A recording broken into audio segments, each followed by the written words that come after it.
à une de nos questions existentielles.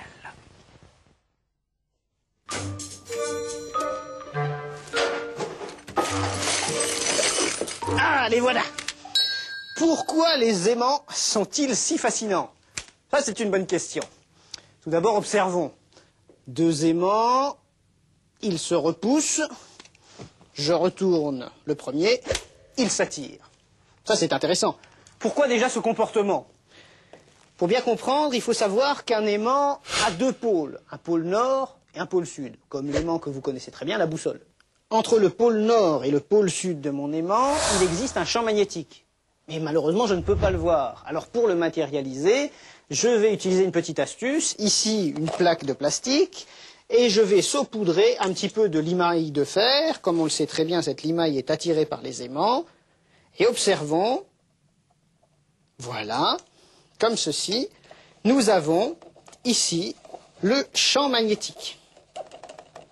On remarque en fait que toutes les lignes qui partent ici d'un pôle arrivent jusqu'à l'autre.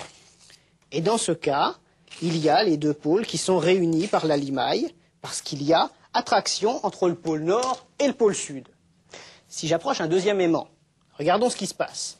Dans ce cas, nous avons les deux aimants qui s'attirent. Pourquoi? Parce qu'il y a un pôle nord, un pôle sud, un pôle nord, un pôle sud, et on voit que les lignes de champ, ici, se réunissent, comme précédemment.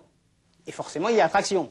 Si je retourne un de mes aimants, dans ce cas-là, nord en face de nord et sud en face de sud, regardons, les lignes se repoussent.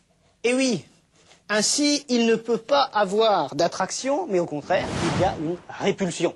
L'aimant attire la limaille de fer, mais on ne le sait pas assez, elle attire également des métaux comme le cobalt ou le nickel, mais pas les autres métaux. Enfin, moralité de cette histoire, l'essentiel est de ne pas perdre le nord.